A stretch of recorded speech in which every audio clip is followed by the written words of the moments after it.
Today, we're going to take an honest look at DC-20 and try to determine if the juice is worth the squeeze.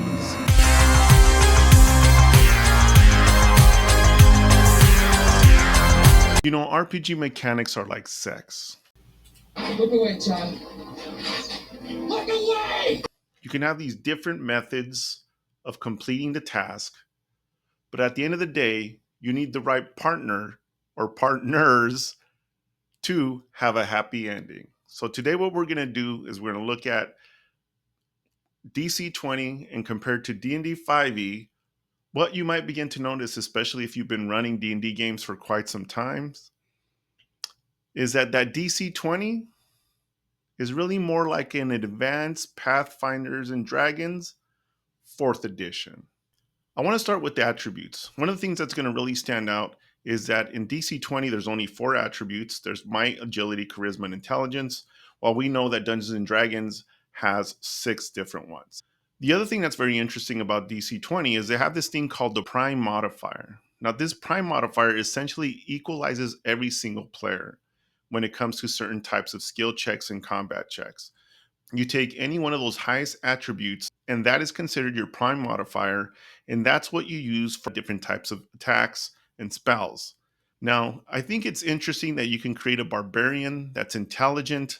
They put the comparison often to Sherlock Holmes and his ability to calculate exactly where to hit somebody, but I argue that Sherlock Holmes still has the strength of a regular man, and yes, he can create some better knockout blows, but I don't see the correlation. I don't see an intelligent barbarian. At that point, when you're no longer a big muscular person and you no longer can take all kinds of damage, you are essentially a fighter, an intelligent fighter, but that's it.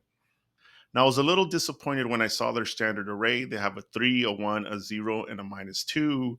Again, with the -2, I still don't understand why your heroes have to have negatives. And they also do this in Dungeons and Dragons.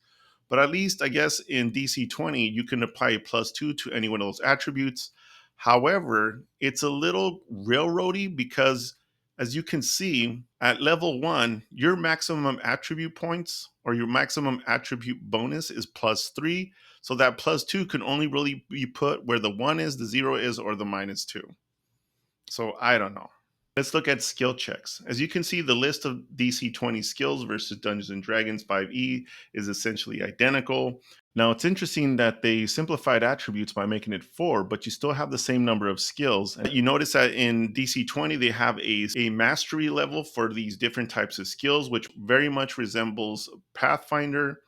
In addition, they took perception, which is typically under wisdom, and created its own attribute, where now you get to add an 8 plus your prime plus mastery or whatever that is. Now think about it. Your prime is the highest score, no matter what attribute it's in. So now every single player has the exact same perception. Now I get it that, you're an adventurer and perhaps you should always be alert and ready to be in combat, but I'm not sure if this is a really good idea just because it takes away a lot of the special abilities that certain players such as a rogue or a ranger, someone who is trained to be very alert and aware of their surroundings. It really just kind of pulls away from their role play as part of the game. So I'm not sure what I think about that. How does initiative work in DC-20? You create a difficulty class. Every player gets to roll for that. And once it's determined whether you win or the enemies win, you basically start taking turns. The actual player order is determined by you guys. You go first, then the DM goes, then you go, then the DM goes. I think this solves that issue, which we were talking about in the Daggerheart video, where you can easily wipe out the Dungeon Master's monsters or the Dungeon Master's big bad evil guy, because if you take all your attacks before him, then you can easily wipe him out. Actions. In DC-20, there are some free actions. In Dungeons and Dragons 5e, there are some free actions. In Pathfinder, the free actions tend to be a little questionable because just taking your sword out of its scabbard is actually considered an action. DC-20 goes with this 4-point system, but this is not that different from Dungeons and Dragons. If you were to assign points to the Dungeons and Dragons 5e action system, you can easily move 1 point a bonus action 1 point, and an action 2 points. And this will become relevant when I show you a couple of spells down the road here. And then the reaction would be situational. Now, this is where DC 20 has the advantage because you can actually hold off all your actions and use them as reactions, assuming that the conditions are met. In Pathfinder, they have an action point system again. You have single actions, two actions, or three actions, depending on the type of skill you want to use or type of spell you want to use. It's going to cost you different types of action activity. This is not much different than Dungeons and Dragons. And if we look at some of those skills, you can see that often what's considered a bonus action in Dungeons and Dragons is actually a single action in Pathfinder, and what's considered an action is sometimes an action in Pathfinder. These action systems are variants of each other and really might not actually impact the game that much when you really think about it, except for maybe the DC 20, because again, you can actually save some of your points and use them more as reactions. Now, something that's very interesting about the actions and the attack system is that in DC 20, you're actually penalized similar to Pathfinder for taking multiple attacks. Now, when it comes to the roleplay aspect of attacks, that makes sense because if you take one swing attack at an opponent, they would be a little more alert for your next attack. And I can see maybe why you'd want to make it more difficult to attack that enemy. However, Dungeons and Dragons does not have that. They essentially allow you to attack as many times as you want with no penalties. And I think this is where D&D 5e has its advantage. Another thing I want to talk about is what dice are involved in DC 20 versus Dungeons and Dragons or even Pathfinder. So DC 20, they have only a D20. You basically only need a D20 to play the game. If you compare that to Dungeons and Dragons, they got the D20 plus they got all the other polyhedral dice, which you can use for various types of weapons and damages. Now, you get also in both D&D and DC 20, you get bonuses for those die rolls. There's ability modifiers, there's advantages and disadvantages. Now, DC 20s has this stacking ability of your advantages or disadvantages where you want more and more more and more 20-sided dice to improve or decrease your chances. While everybody knows in D&D 5e, there's only ever two dice for disadvantage or advantage. Now, when it comes to the target number, how do you determine how you complete something or how you're going to hit a target? There's physical defense and mystical defense in DC 20, as well as a difficulty class for those skill rolls. I really don't have no pros and cons about this. I think it's perfectly fine to take a physical defense and a mystical defense. It kind of, makes a little more sense sometimes.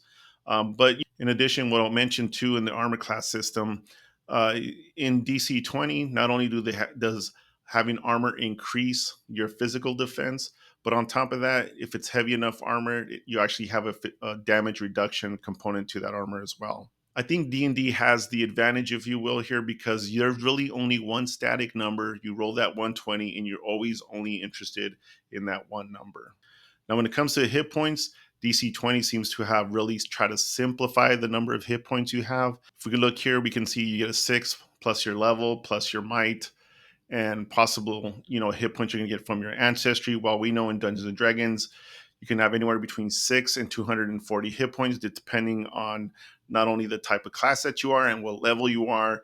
And as most of you probably know, Pathfinder even increases those hit points more than that. Now, I think this is where Pathfinder and Dungeons and Dragons have an advantage because even though we hate those high hit points because they seem a little bit unreal, it also gives you that feel of a high fantasy game where you're taking blows left and right, you're taking tons of damage, and your hero just doesn't fall down.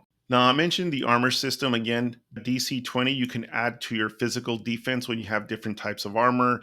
However, if you look at this heavy armor, you're going to have a physical damage reduction number, which actually reduces that number by any type of damage you take by one.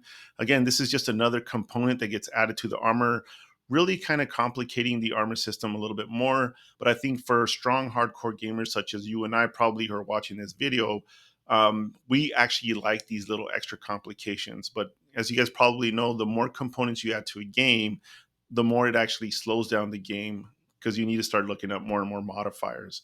Now, if it comes to Dungeons and Dragons, this is again, I think, where they have an advantage. A lot of times, I think I have an entire video on this. I think a lot of people use armor class incorrectly in Dungeons and Dragons. Whenever you roll between an 11 and let's say a 17, when you have plate armor, as listed here as AC of 18, whenever you roll between that 11 and 17, you actually hit the target.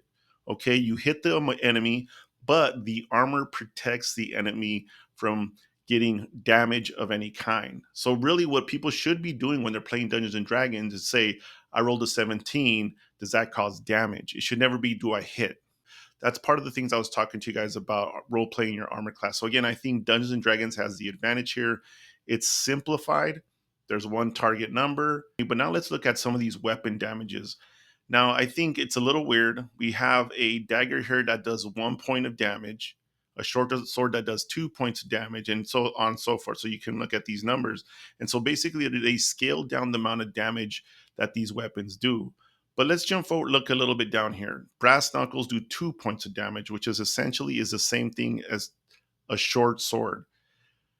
I think, let's keep in mind that DC 20 is in its, I guess, going into its beta stage of game testing, but this doesn't seem to make any sense to me. In addition, when you punch somebody with your fist, what kind of damage do you actually do then? So now we know in Dungeons and Dragons, you have weapons that have different dice associated with them.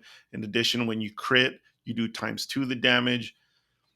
Now, when it comes to the critical hits in DC 20, you get a plus two damage to whatever weapon or fist you're using, I guess. But in addition, if you roll 5 points over that DC or physical defense or mystical defense, every 5 points you go over that, you can add an additional plus one to the damage, which really helps boost those damages. I think a lot of people agree really makes you feel good about rolling high because rolling high actually means something instead of just you roll high, then you end up rolling really crappy damage in Dungeons and Dragons. But the one thing I wanted to point out again, why I think Dungeons and Dragons might again have a little bit of an advantage is that in a lot of these weapons and damages you see in monster stats or any of the weapons that you choose, there's an average damage. So if you have the type of game where you always use average damage, anytime you crit, you're going to automatically double that damage, right? It's only when you're rolling those dice where you might be disappointed when you have that critical hit. Now, when it comes to DC 20, there's a couple of other things we want to consider. You get those 4 action points and you get them per turn, right? So they replenish themselves at the end of your turn. But then there's a bunch of other points, especially when you talk about marshals. There's stamina points, which can be used very similarly to action points. And there's also grit points, which you can use to increase damage or have some type of reaction or have different abilities that you can use. And when it comes to spellcasters, they have something very similar. They have the grit points, but they also have mana points. And those mana points can be used to cast different types of spells, and different types of spells have different amount of mana points that are required. Not only do some spells require action points, but then they also require mana points. Now, this idea of points to be used for spells is not completely brand new. If you look at the D&D 5e Dungeon Master's Guide, page 288, you can see that they created an alternative method for you to use your spells, giving you spell points per level, as well as telling you the max spell level that you can use at a specific class level. If you compare the wizard from DC 20 to Dungeons and Dragons 5e, you can see that again. I think that the D&D 5e it's a little more simplified. You have these spell slots. You use only so many spells per spell slot, depending on the level that you are. And if you look at your wizard over here at DC 20, you have skill points you need to keep track of. There's mana points you need to keep track of. And one thing maybe you'll notice that so far, at least when it comes to level 10 in the DC 20, you only know 10 spells. But I think in DC 20, it doesn't really matter. Now, if we look at DC 20 Burning Flame spell, which is very comparable to Burning Hands, which is also very comparable to Breathe Fire in Pathfinder. Now, if you look at Burning Hands, you can see you can manipulate the spell effects a lot more in DC 20. You can use that Burning Flames in a line. In a cone, in a sphere. On top of that, you can actually use it as an orb of light. And in addition, spend one mana point to cause things to start burning. And you can also increase the range of the spell by adding one more mana point to that. Okay, now let's look at the action point system in DC 20 and compare that to D&D 5e and Pathfinder. If we look at Burning Flames at the DC 20, you can see here that it costs 2 action points to cast the spell, plus 1 mana point. So again, you have to kind of keep track of more things in DC 20. Now, if you compare that to Burning Hands in D&D 5e, you can see the casting time is 1 action. If you remember what I said previously earlier, move could be 1 action point technically, a bonus action could be 1 action point, and in addition, an action point could be worth 2 action points. And this is exactly how it's balanced out here. So you can see an action in Dungeons and Dragons is equivalent to 2 action points in DC 20, And ironically enough, if you look at breathe fire, these two diamond symbols here means it costs two actions to cast breathe fire. These spells, at least in terms of action economy, cost about the same across the board. However, the DC 20 spell has definitely more versatility and different types of things that you can do with that spell. Now, one thing I always like to do is I like to compare character sheets between one system versus another. If you look at DC 20 versus D&D, if you look at the DC 20, just look at it. It appears to me that there's a lot more things to fill out and a lot more numbers you need to know. Now, the final thing I want to say is as I was looking at DC 20 and comparing it to D&D 5e, and then also started realizing that it looks very much like Pathfinder. And in addition, I also started noticing that DC 20 also looks a lot like D&D 4th edition. And as I was looking at D&D 4e, the copy that I have, I could only start feeling bad for D&D 4e. If only they had called those powers maneuvers, I think we would be living in maybe just a little bit different world right now.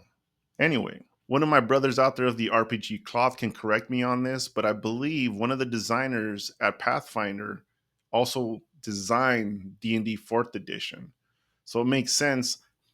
The similarities you see in Pathfinder are drawn from D&D 4th edition, and on top of that, you look at the DC 20 system. It looks like it was inspired by not only Pathfinder but D&D 5e as well. So it really is an amalgamation of D&D 5e, D&D 4e, and Pathfinder. The question has come up a lot whether or not there's going to be a Dungeons and Dragons Slayer out there, the one that kills Dungeons and Dragons. And I just don't know if that's going to happen.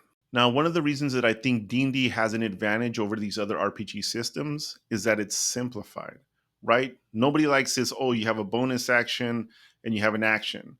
But then you have an economy system in DC 20 and Pathfinder that essentially copies that by making things that would be bonus actions in Dungeons and Dragons 5e, making them cost 1 point, and taking things that would be an action in Dungeons and Dragons 5e and making them cost 2 points in DC 20 or two action activities in Pathfinder. When you think about those weapon damages, Dungeons and Dragons already has the average built in, and if your players are already using that, anytime you crit, you're going to automatically double that damage. Now, I think DC 20 has the advantage here because every time you beat a given PD, MD, or DC by 5, you can increase the amount of damage that your weapon does. But again, when we look at those damages from DC 20, your dagger does 1 point of damage, your brass knuckle does 2 points of damage, and we have no idea what the good old mighty fist does in DC 20, at least as far as I was able to find. And then the other thing I want to point out is the armor class system. I too like more complicated armor. It makes it not only does it use armor to increase your physical defense, which kind of essentially is armor class in D&D, but then it also ties in this damage reduction, but it's only a 1 when you're really wearing heavy armor. And I think still this is where D&D wins. If you're wearing plate armor in D&D, you can role play from 11 to 17 that those attacks that are hitting you are actually deflecting off of the armor and protecting you, and you're taking no damage. It really just simplifies the entire system.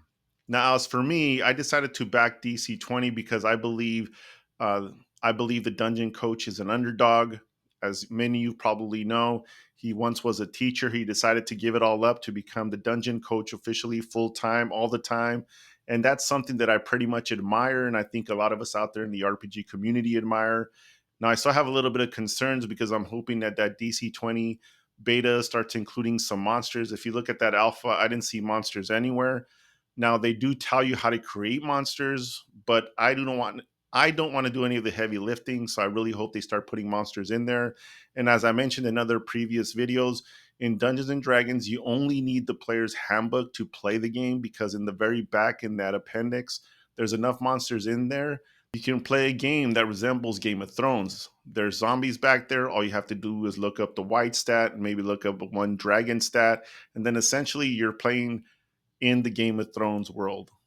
Okay, everybody, I hope that boon was useful for you. I am Don Franco 3. This is RPG Boons, where we talk about everything RPG and how everything is RP.